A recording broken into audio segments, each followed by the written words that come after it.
नमस्कार। स्वागत है आपका मेरे YouTube चैनल पर। मैं पंडित एनसी शर्मा। तो मेरा आज का विषय रहने वाला है शुक्र पर्वत के बारे में, उसके कारकों की शक्ति के बारे में, उससे बनने वाले व्यवसाय के बारे में, उससे बनने वाली नौकरियों के बारे में मैं आज आपको बताने वाला हूं। जब हम शुक्र पर्वत की बात करते हैं तो सबसे पहले हमको देखना चाहिए कि शुक्र पर्वत है क्या। हमने आपको बताया बुध है, सूर्य है, शनि है, बृहस्पति है, प्रथम मंगल है, द्वितीय मंगल है, चंद्र पर्वत है, शुक्र पर्वत है। कुल मिलाकर के जब हम बात करेंगे तो जहां ये अंगूठे का ये सिरा खत्म होता है, इस जगह से जो नीचे वाला ये पर्वत होता है, इसको हम शुक्र पर्वत बोलते हैं। ये शुक्र पर्व है। शुक्र पर्व का ग्रहण का कारक स्रोत जो होता है वो अंगूठा होता है। तो सबसे पहले तो ये जान लीजिए कि जिन व्यक्तियों के अंगूठा की लंबाई यदि यहां तक पहुंचती है तो ये अपने आप में मोड़े और यहां तक पहुंचे तो आप ये समझिए कि ये अपने आप में शुक्र के कारकों में कमी हो गई।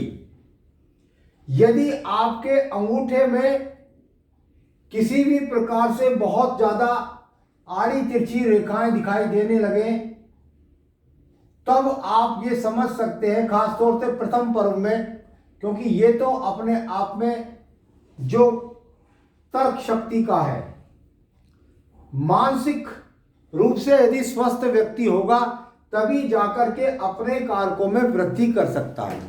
तो ये पर्वत भी अपने आप में काले तिल से या एक्स के चिन्ह से या यव के चिन्हों से नहीं दिखाई देना चाहिए। अगर ये अशुभ चिन्ह इस पर्वत के अंदर आ जाते हैं तो ये शुक्र के कारकों में कमी कर देता है। शुक्र क्योंकि ये एक तरह से स्त्री ग्रह भी है। यहां यदि मैं बात करता हूं तो इस ग्रह का संबंध भी आपके व्यवसाय को बताएगा, आपके व्यवसाय में आमदनी के स्रोतों को बताएगा, साथ ही साथ बताएगा आपके जीवन में किन कार्यों के द्वारा आपको उन्नति करनी मिल सकती है।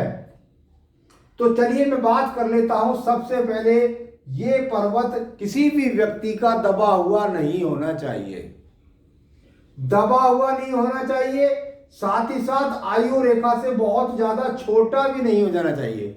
यानी अगर मैं इसको किसी व्यक्ति के पास ऐसा दिखने लगे तो समझ लीजिए कि शुक्र के कारकों में एकदम से कमी आ गई। इस काम को तो व्यक्ति करके सफलता प्राप्त कर ही नहीं सकता।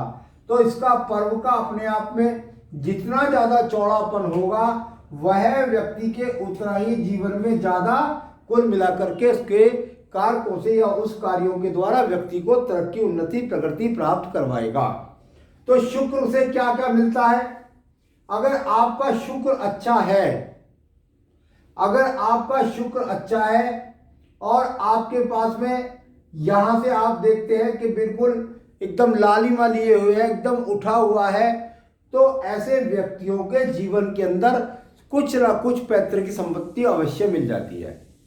परंतु यदि किसी को इस पर्वत के ऊपर चतुर्भुज का चिन्ह मिल जाए या त्रिभुज का चिन्ह मिल जाए तो ये अपने आप में बहुत शुभ चिन्ह के रूप में जाना जाता है।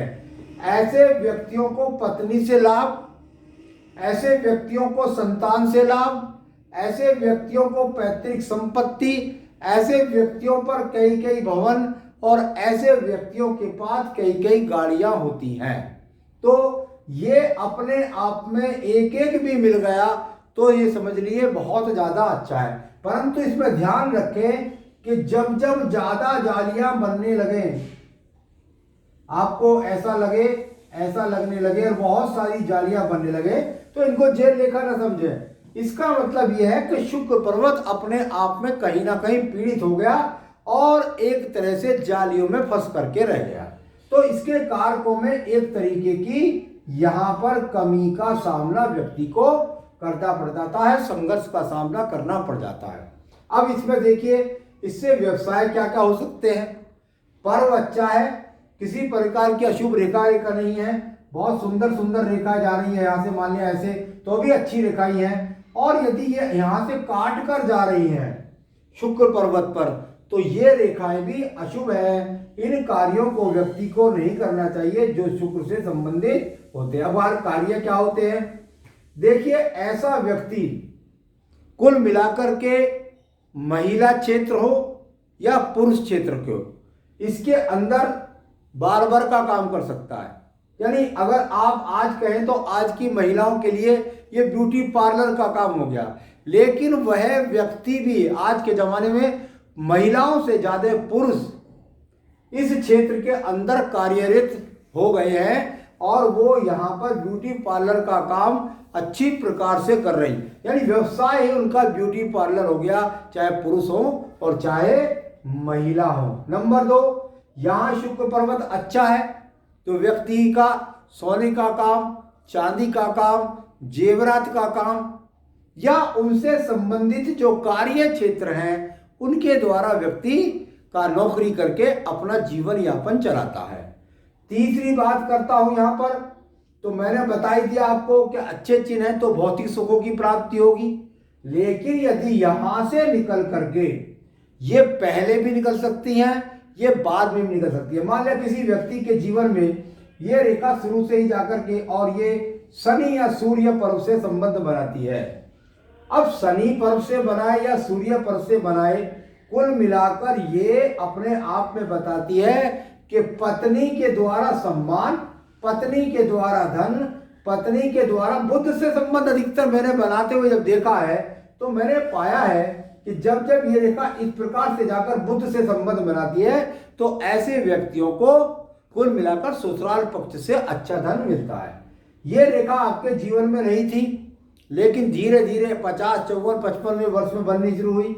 इसका मतलब व्यक्ति के जीवन में यहाँ से ये रेखा पहुंची तो व्यक्ति को पत्नी का सहयोग, मान लिया यहाँ से गई है और लगभग 40 वर्ष से, तो पत्नी का सहयोग 40 वर्ष से मिलना शुरू हुआ। आवश्यकता पड़ी, पत्नी मैदान में आ गई, वो कमाने लगी।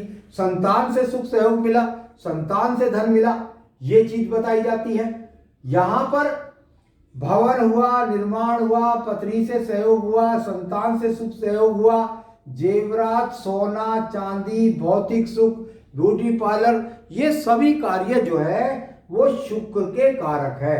पर ध्यान रखने की बात यह है कि अंगूठे की लंबाई यहाँ तक पहुंचनी चाहिए, मध्य तक, इस पर किसी प्रकार के दूषित चिन्ह ना हो, यहाँ पर किसी प्रकार के दूषित चिन्ह ना हो और उनका संपर्क जिस प्रकार से रेखाओं से बनेगा उस प्रकार से धन दिलाएगा।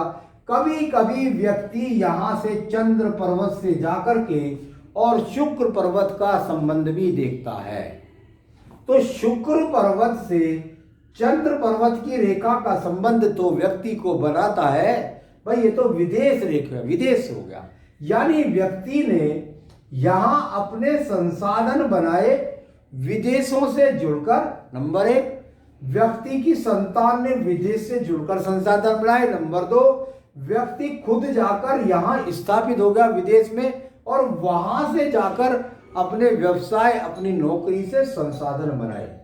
तो कुल मिलाकर आपके जीवन में शुक्र पर्व का क्या क्या महत्व है, किस किस प्रकार से उससे व्यवसाय से, उसकी नौकरी से, उसके कार्यों से हम सुख सुविधा प्राप्त कर सकते हैं, ये मैंने आज आपको बताया।